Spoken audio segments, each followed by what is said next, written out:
Communication, marketing, recrutement. Vos besoins ont des solutions vidéo avec Décideur TV, le studio.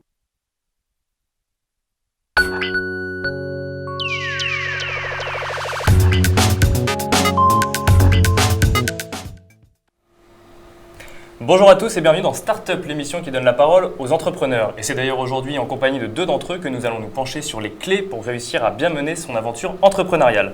Je vous rappelle que cette émission est diffusée en direct sur Madines, mais également sur Décideur TV, et que vous pouvez ainsi poser toutes vos questions à nos invités via la barre de chat située à droite de votre écran. On vous y attend très nombreux.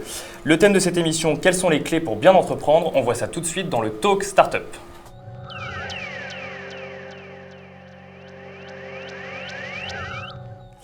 Alors Robert Laffont, bonjour. Bonjour. Vous êtes entrepreneur et fondateur du groupe Laffont Presse qui édite notamment le magazine Entreprendre, je peux le montrer juste ici, mais également le magazine Création d'entreprise. Lionel Chouraki, bonjour. Vous êtes également entrepreneur, vous avez fondé Pitchy et vous êtes également professeur d'entrepreneuriat à l'ESSEC notamment. Totalement. Alors on est ici donc pour faire un peu le point sur les clés pour les entrepreneurs ou les jeunes entrepreneurs qui veulent se lancer. Première question, donc le début de l'aventure avant de créer une entreprise, c'est avoir une idée. Qu'est-ce qu'une bonne idée? Robert Laffont peut-être? Une bonne idée, c'est une idée qui vend. Parce qu'il y a beaucoup d'entrepreneurs qui ont des projets farfelus. Et moi, je dis souvent à des jeunes qui veulent créer, testez votre produit, allez voir vos futurs clients, allez voir des distributeurs avant de créer l'entreprise. Ça ne sert à rien de prendre des locaux, d'investir dans du mobilier, de recruter des secrétaires, etc. Des clients, trouver des clients, première chose. Donc une bonne idée, c'est une idée qui a déjà fait ses preuves finalement? C'est une idée qui trouve ses clients rapidement, parce qu'une entreprise qui n'a pas de clients, par définition, est une entreprise condamnée.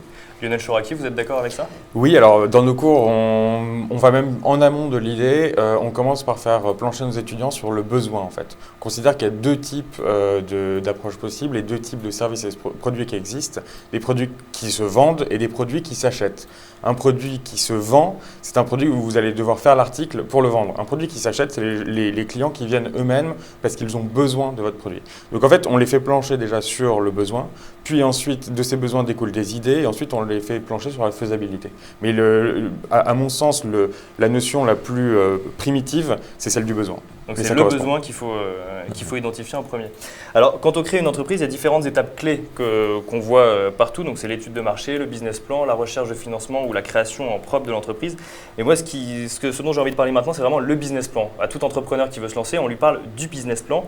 Alors est-ce que le business plan est vraiment indispensable? Parce qu'on peut voir qu'on va arriver devant un investisseur avec un business plan qui sera totalement faux au bout de 2 ou 3 ans d'activité d'entreprise. Lionel Chouraki, le business plan, c'est quelque chose que vous enseignez, j'imagine? Totalement. Est-ce que c'est vraiment indispensable? Alors, le business plan est important. Nicolas, j'ai une question. Si je vous demandais dans 5 ans où vous serez, je pense que vous ne saurez pas nécessairement où vous serez dans 5 ans. Maintenant, si vous n'y réfléchissez pas dès maintenant, c'est un peu absurde. C'est la même chose avec le business plan. Il n'est pas fait pour être respecté. Et même, je vais être un peu provocateur, à l'étape du business angel, il n'est même pas fait nécessairement pour être lu. Combien de fois j'ai pitché devant des business angels qui n'avaient pas lu le business plan parce qu'ils n'avaient pas le temps. Et de toutes les façons, vous devez être bon. Et qu'est-ce qui les intéresse dans ces cas-là? C'est la personnalité de l'entrepreneur? Oui, vous avez exactement cet exemple avec 101 projets qui a été porté par Niel, Simoncini et Grandjean, qui vous donne 1 minute sans avoir rien lu avant, 1 minute pour convaincre. Et ça leur suffit. Ça leur suffit parce qu'effectivement, ils peuvent analyser vite, mais aussi parce que l'essentiel n'est pas dans le business plan. Maintenant, il faut se poser les bonnes questions et le business plan aide à ça. Robert Laffont, vous avez dû présenter un business plan quand vous avez créé le groupe Laffont Presse? Non, parce que je vais vous dire pourquoi. Moi, j'ai créé Entreprendre il y a maintenant pratiquement 30 ans. Donc, c'est quand même très, très long.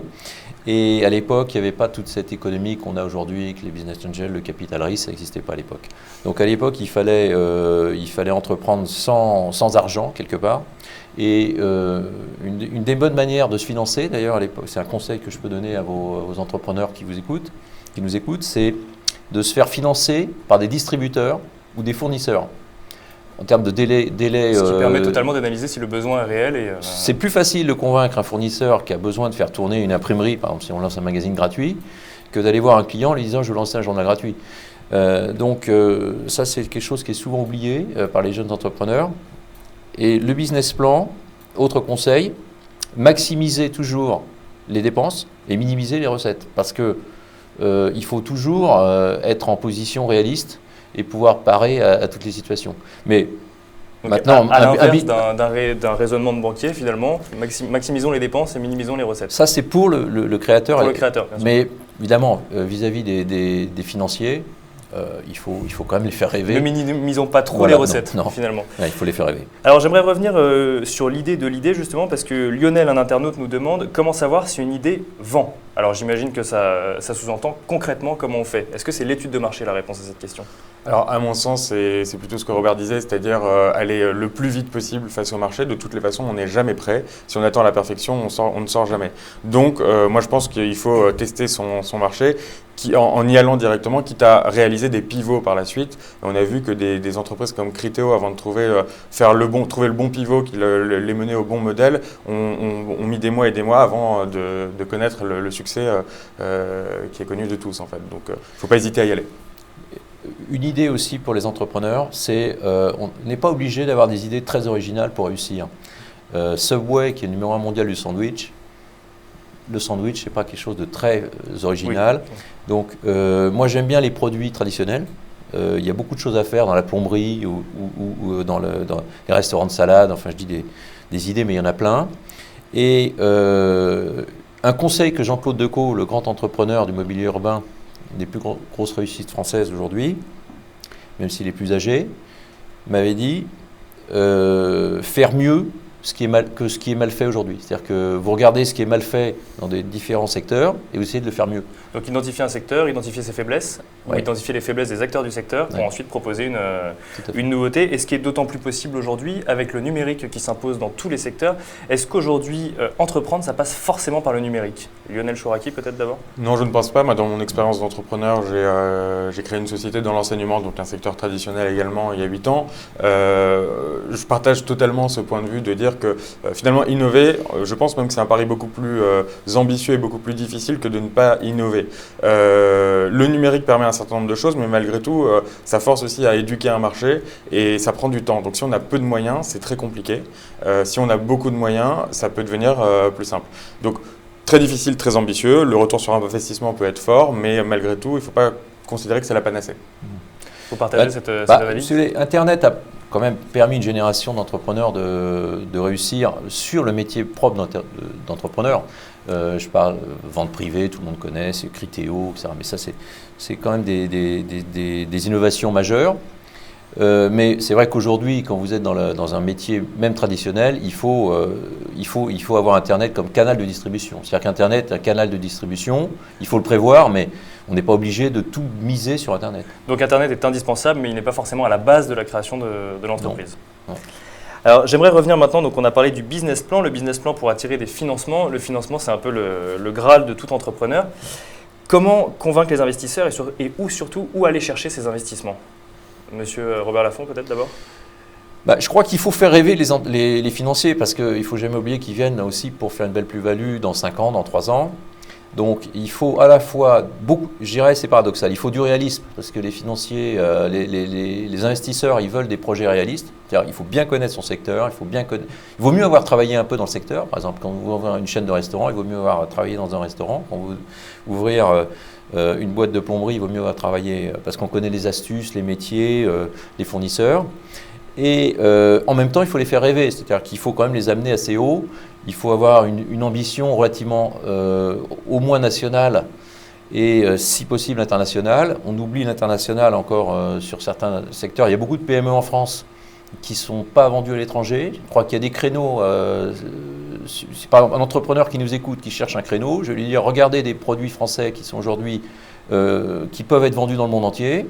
Allez voir le chef d'entreprise et proposez-lui de distribuer son produit dans le monde entier. Et l'inverse, allez voir des concepts à l'étranger pour les importer en France. Est-ce que c'est également une bonne stratégie pour un entrepreneur? Oui, c'est une bonne idée, mais bon, il faut savoir on peut aller aux États-Unis, ça ne fait pas de mal, ils sont un peu en avance sur les produits technologiques, sur la grande distribution, sur des choses comme ça. Mais moi, j'aime bien l'idée de prendre des produits et d'aller les vendre à l'étranger. Vous savez que, par exemple, j'ai lu ça l'autre jour, dans les marchés asiatiques, par exemple, il y a des chaînes de boulangerie françaises qui sont lancées par des Coréens.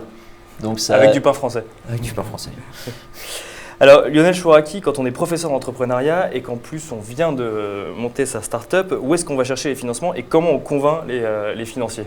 Alors déjà, je rebondis juste sur ce que disait Robert juste avant, parce que ça tombe bien. On est en train de monter à l'ESSEC un cours au retour des étudiants de leurs échanges qui doivent monter, ce sera en septembre prochain à la rentrée, un guide en 3 jours. D'ailleurs, ils ne le savent pas, ils le découvrent avec cette interview. Un guide sur les bonnes idées entrepreneuriales à exporter dans le pays dans lequel ils étaient et les bonnes idées entrepreneuriales à importer dans le pays, depuis le pays où ils ont fait leur échange. Parce qu'entreprendre aujourd'hui, ça se résonne forcément à l'international? Non, pas nécessairement, mais on parlait de faire la différence en fait, pas nécessairement par l'innovation pure, mais également par juste faire mieux ce que les autres font moins bien. Évidemment, ce différentiel, il peut venir d'une différence culturelle ou d'une différence d'avance, les États-Unis par exemple. Bon, ça, c'était juste pour la petite parenthèse et la pub pour l'entrepreneuriat à l'ESSEC. Malgré tout, je pense que la première question à se poser, c'est est-ce qu'on en a besoin de ce financement? J'ai vu beaucoup d'entrepreneurs aller lever des fonds parce que ça fait bien de dire qu'on lève des fonds. Ils ne savaient pas vraiment de combien ils avaient besoin et surtout pourquoi faire. La première question, c'est quand même rappeler que vos parts, c'est votre liberté, c'est votre patrimoine et que si vous pouvez éviter, ne serait-ce que par de la dette potentiellement, si vous pouvez éviter de les céder, c'est quand même, ça reste de loin la meilleure solution. Moi, je crois aussi au temps aussi. Je pense qu'il faut du temps pour que les choses se fassent. Donc, mettre beaucoup de fonds sur un projet dont on ne sait pas s'il va prendre, je ne suis pas sûr que ce soit pertinent. Une fois qu'on a validé ça et qu'on se dit, oui, malgré tout, il faut de l'argent, il y a 3 grandes sources de financement ou 4 grandes sources de financement qui existent. Déjà, l'autofinancement. On fait des ventes et ça permet de croître. Et justement, c'est ma question aussi, c'est est-ce que le risque quand on cherche des investisseurs, c'est de passer plus de temps à chercher des investisseurs que des clients? Ça devient un sport national, effectivement. Ouais. Ça devient un vrai sport national. Donc il faut effectivement essayer d'être efficace dans cette recherche-là. Donc il y a l'autofinancement, les levées de fonds. Vous avez les subventions avec BPI France qui est un outil extrêmement efficace et pertinent en ce moment et qui s'améliore en plus avec le temps. Et puis ensuite, effectivement, vous avez la dette qu'il ne faut pas oublier parce que ça reste une excellente solution. Et alors justement, une question à tous les deux, est-ce qu'il vaut mieux chercher des investissements ou des subventions? La réponse, elle est dans la question. Hein. Je crois qu'il faut. La subvention, c'est pas à négliger parce que ça fait toujours plaisir d'avoir des. Il y a des aides en France, donc effectivement. Mais c'est malsain parce que c'est pas parce que vous avez un fonctionnaire qui va vous subventionner que vous avez un produit sain et une entreprise saine. Il vaut mieux, moi je préfère les entrepreneurs qui vont chercher des clients. Alors, l'investissement en soi est une bonne chose. Quand on a des fonds propres, c'est quand même plus facile. C'est mieux. Ça peut aussi créer de mauvais réflexes, parce que quand on a trop d'argent, on devient un peu facile. Il y a un mot qu'on n'a pas encore utilisé, c'est le mot rage, la rage de réussir. Il faut la rage quand on est C'est un mot entrepreneur. fondamental parce qu'on l'oublie trop souvent, c'est comme en sport. C'est pas toujours le meilleur qui gagne, on le voit avec Roland Garros aujourd'hui, c'est celui qui veut le plus. Et si j'ai un message à faire passer aujourd'hui, c'est les entrepreneurs qui nous écoutent, il faut qu'ils en aient, il faut qu'ils aient envie, il faut qu'ils aient cette motivation, parce que ça, c'est quelqu'un qui a une motivation, on ne peut pas l'arrêter. Quelqu'un qui est très compétent, mais qui n'est pas très motivé, moi je dis que ce n'est pas un bon entrepreneur. Donc, avoir la rage. Et ça m'amène justement à ma prochaine Rage de gagner. question, à savoir l'échec. Donc, même si on a la rage, comment est-ce qu'on gère l'échec? Est-ce qu'il faut persévérer, arrêter pour créer autre chose, justement avoir la rage et rester dans son idée? Bon, j'imagine que ça dépend évidemment de chaque activité, mais l'échec, comment on le gère? Lionel Chouraki? Alors moi j'ai envie de rester sur cette métaphore du tennis. Il y a un chiffre que j'adore, c'est l'époque, c'est Roland Garros, c'est normal. Un chiffre que j'adore qui est que dans le top 100 des joueurs de tennis, ils perdent à plus de 50% leur match. Et donc ils ont un nombre de défaites supérieur à leur victoire. Et c'est bien la preuve qu'on peut être dans l'excellence, le très haut niveau, parce que quand on est dans le top 100, on a bien réussi dans un sport de haut niveau, et malgré tout, accepter l'échec comme faisant partie intégrale du chemin finalement. Aux États-Unis, ils le font bien, en France, c'est plus difficile. Oui, il faut savoir, parce qu'on apprend de ces échecs, beaucoup plus de ces difficultés. Après, il faut savoir s'en relever. Toute la subtilité est là, mais ça fait partie du chemin. L'autre point que je souhaiterais avancer, et celui qu'il faut se poser la question de qu'est-ce que l'échec finalement. Moi je pense que l'entrepreneuriat c'est un projet de vie avant tout, et le fait déjà rien que d'entreprendre c'est un succès en tant que tel. Une fois qu'on a dit ça, on peut se détendre. Su franchir le pas et aller. Exactement. Une fois qu'on a dit ça, on peut se détendre, et après effectivement il y aura des difficultés. Le rôle de l'entrepreneur c'est de les dépasser. Tout ne fonctionnera pas, c'est la vie. Mais si je peux ajouter un mot sur l'échec, parce qu'il faut quand même limiter les risques.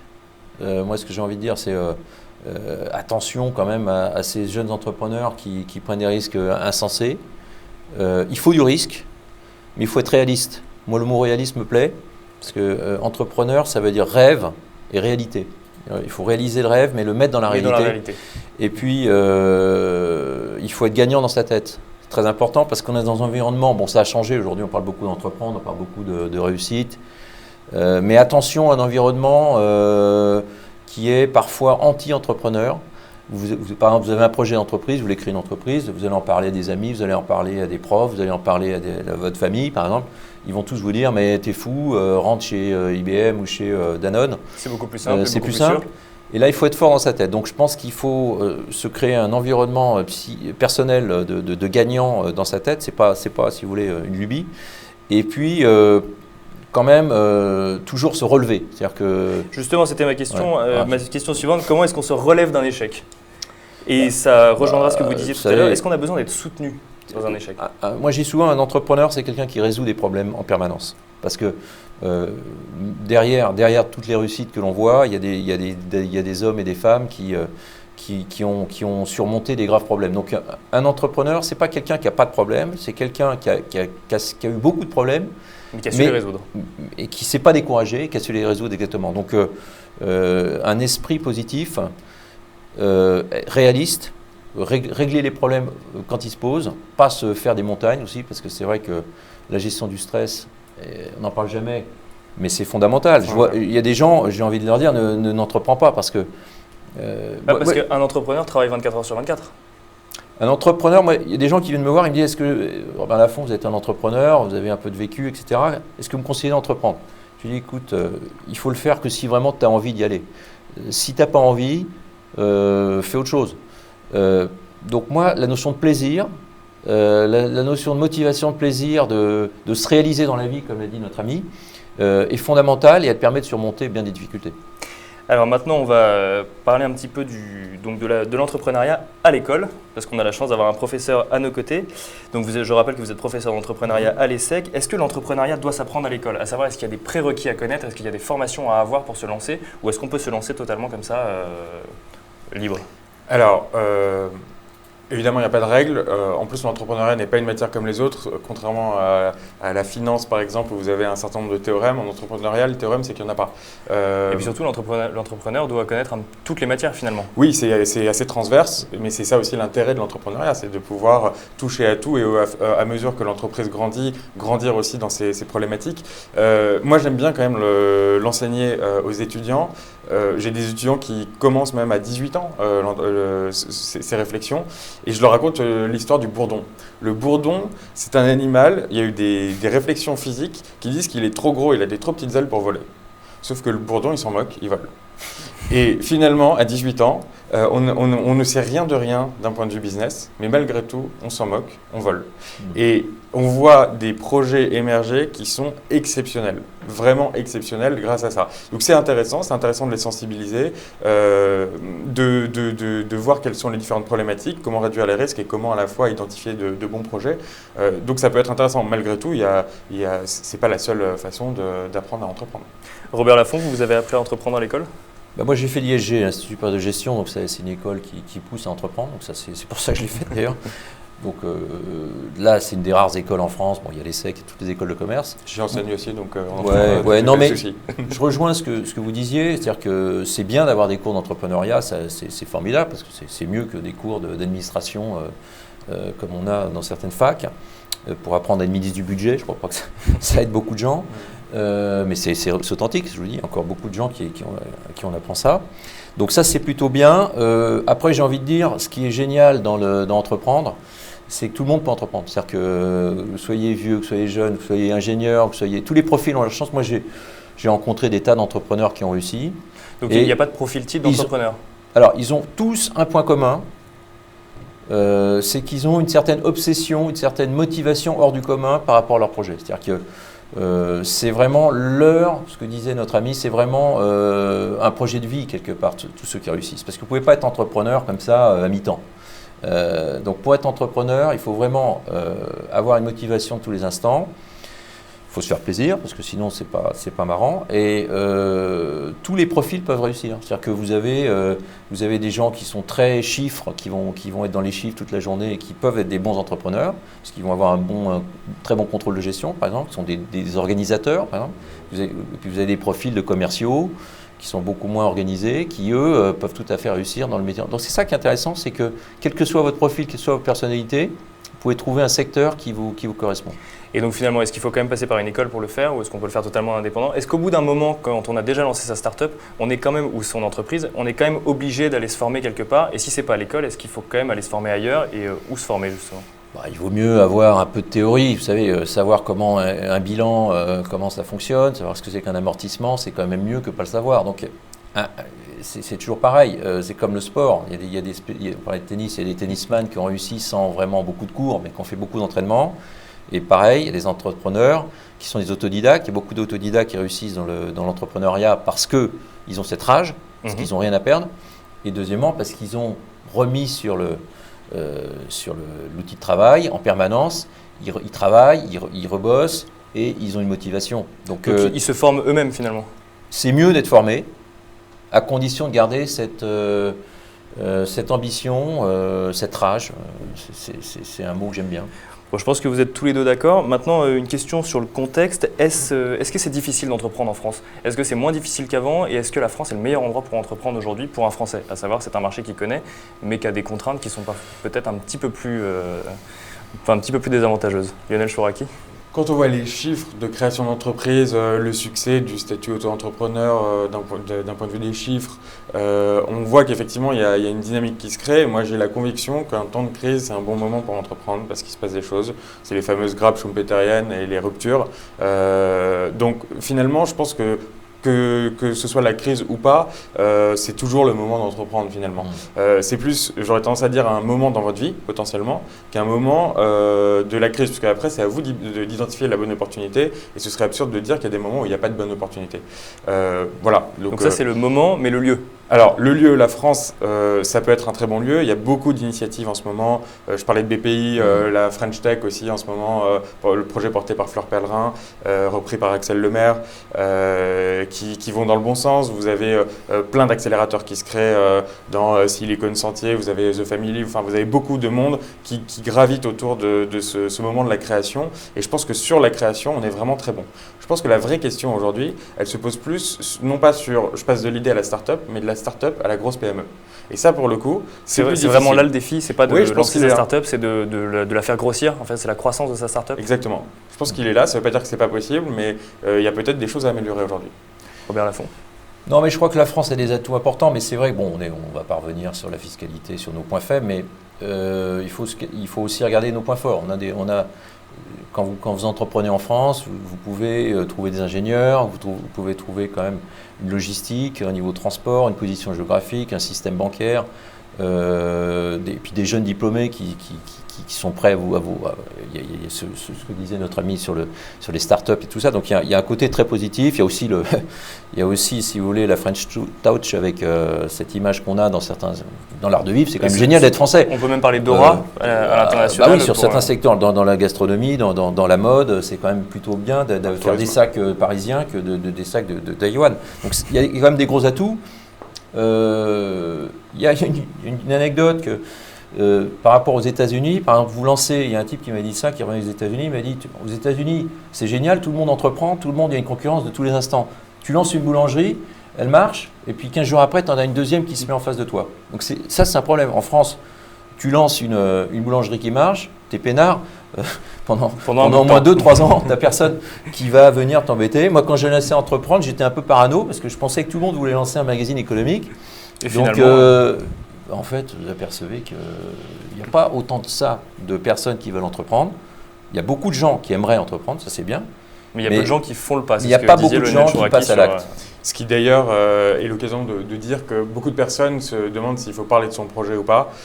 Moi, j'incite les gens à en parler urbi et torbi, quoi. Vraiment, avant que l'entrepreneur, il faut plutôt considérer que c'est le seul à croire à son projet plutôt que tout le monde croit à votre projet. Alors, déjà, il faut partir de ce postulat. Une fois qu'on a dit ça, vous risquez pas trop de vous faire piquer votre idée. Et en revanche, on peut vous apprendre des choses sur votre métier, vous mettre en contact avec des gens, vous apporter une critique constructive et finalement, ou même vous faire évoluer dans votre projet.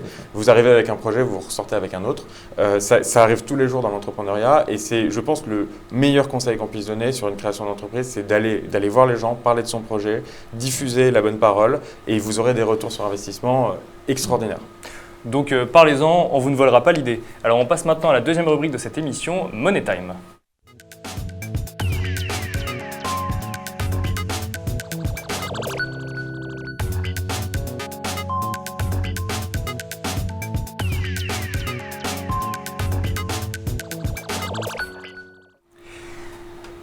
Alors Sébastien Ramel, bonjour. Bonjour. Alors vous avez créé FitEasy. Est-ce que vous pouvez nous dire déjà quand vous l'avez créé et surtout FitEasy, qu'est-ce que c'est? FitEasy a été créé en juin 2013, donc FitEasy a bientôt 1 an. Et FitEasy, alors c'est très simple. Est-ce que vous êtes déjà retrouvé sur une fiche produit d'un site marchand pour acheter une belle chemise et vous dire quelle est la taille qu'il faut que je choisisse? Donc là vous hésitez, vous en prenez une, vous recevez la chemise et là, mauvaise surprise, c'est pas la bonne taille, il faut retourner votre colis. Avec mon associé, c'est cette mauvaise expérience qu'on a vécue et on s'est dit c'est quand même incroyable qu'il n'y ait personne sur internet pour nous aider et nous recommander la taille la plus appropriée à notre morphologie directement sur les fiches produits. Je dois avouer que c'est une expérience que j'ai vécue aussi, mais comment ça marche concrètement? Concrètement, on croise les mensurations de la personne avec les données du produit fini, c'est-à-dire les centimètres de la personne avec les centimètres du produit, ce qui nous permet de vous donner la taille la plus appropriée et surtout vous donner des conseils sur comment la chemise va réagir sur vous. En fait, l'intérêt pour le consommateur, c'est de créer son passeport morphologique sur fiteasy.com. Donc, il utilise cette technologie révolutionnaire qui est un mètre ruban. Montrez-le bien haut. Donc voilà, un vrai mètre ruban, c'est une révolution. Donc, c'est simple et précis à utiliser.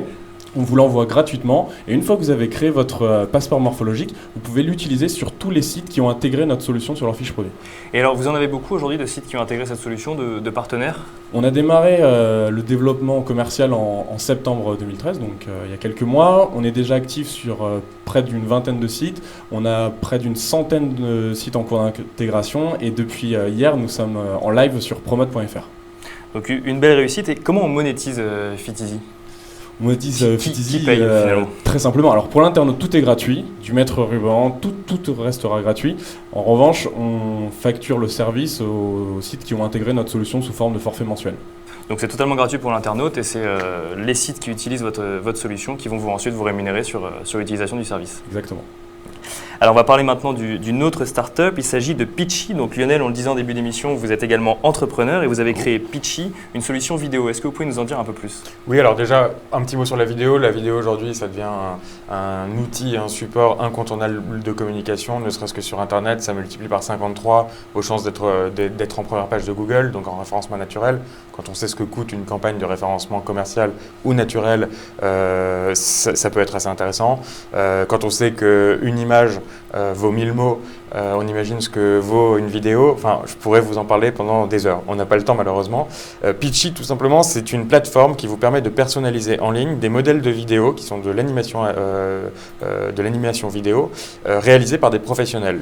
C'est des modèles qui existent déjà et qui sont des modèles remplis. qui sont faits effectivement par des professionnels designers, des motion designers, et qui sont ensuite remplis, tout comme vous allez sur Vistaprint pour entrer votre nom sur une carte de visite et insérer votre logo. C'est la même chose. Vous saisissez des champs texte. Vous pouvez insérer de la voix off, vous pouvez insérer votre logo, des visuels, de la vidéo, des bruitages, et tout ça à partir de 99 € en moins de 30 minutes. Voilà. L'idée de Pitchy, c'était de dire que jusqu'à présent, sur le marché de la vidéo, on vendait de la vidéo comme on vendait des costumes sur mesure. Aujourd'hui, nous, on pense qu'il y a une place pour le prêt-à-porter. Justement, les prêt-à-porter, costumes sur mesure, c'est quelque chose qui parle à Sébastien Ramel. Robert Laffont, donc vous êtes entrepreneur depuis bientôt 30 ans. Ouais. Un avis sur FitEasy, un avis sur Pitchy, un avis sur le fait que plein de gens créent une start-up aujourd'hui et que ça fait un vivier en France? C'est génial, tous les jeunes diplômés, c'est bien qu'ils aient envie de créer des start-up, c'est plutôt positif pour l'avenir. Je crois qu'on est un des leaders, je crois que Paris devient une capitale mondiale des start-up avec les différents incubateurs, Xavier Niel, etc. Donc ça c'est superbe, il faut développer.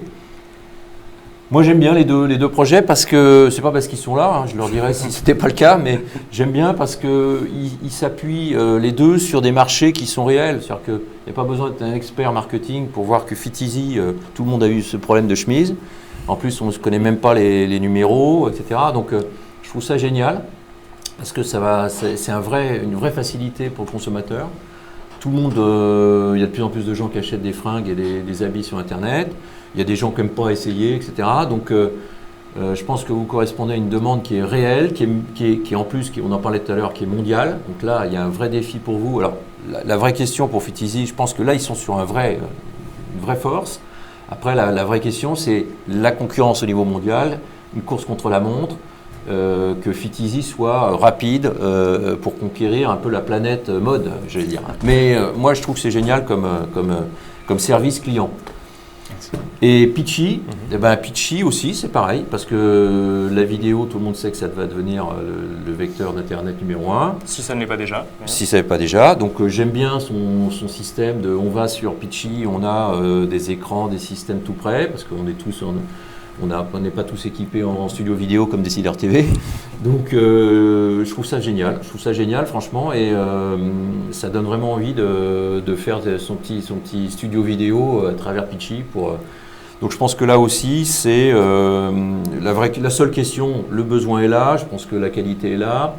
Notre ami est prof, l'ESSEC, donc je pense qu'il a mis les moyens. Après, la seule vraie question, c'est comment Pitchy va se faire connaître pour être connu des internautes qui ont besoin du service, parce que ça, c'est le vrai sujet, mais bon, on peut vous faire confiance. J'espère. Alors, c'est l'occasion aussi de communiquer un peu cette émission. Donc, une question à tous les deux. Vous cherchez des fonds, vous êtes en levée de fonds en ce moment. Est-ce qu'on peut vous aider à travers cette émission ? Alors nous, tout à fait, on est en cours de levée de fonds, on est bien avancé, même on est en phase de finalisation, de clôture. Donc voilà, les objectifs sont l'international et on a plusieurs projets en cours. Et comme vous l'avez très bien expliqué, il faut qu'on aille vite et on a de grandes ambitions. Et pour assumer ces grandes ambitions, il faut être aidé financièrement pour recruter, pour se développer. Donc voilà, c'est en cours. Lionel ? Nous, on a levé dès le début du projet à minima quelques dizaines de milliers d'euros pour pouvoir lancer la techno et supprimer le risque technologique, le risque commercial et le risque managérial. Maintenant qu'on a fait ça, on a déjà des premiers retours du marché qui nous ont fait émerger un certain nombre de demandes, notamment des gens qui nous demandent de générer à la volée 50 000 vidéos par exemple, ce que notre technologie est capable de faire, notamment pour faire des rapports de campagne, typiquement AdWords, c'est pas pour Google, mais typiquement AdWords où on pourrait faire un rapport vidéo par exemple. Donc là, c'est des développements technologiques supplémentaires à faire et on est en train de lever pour ça. Puisque le marché, il y a une traction du marché qui fait que ça justifie. Eh bien écoutez messieurs, merci beaucoup d'être venus sur notre plateau. Merci à vous. Nous remercions également François, Elsa et Anthony pour la régie, Jean-François pour son aide. La semaine prochaine, vous retrouverez Kevin pour un nouveau numéro de Startup. En attendant, je vous souhaite une très bonne journée à tous.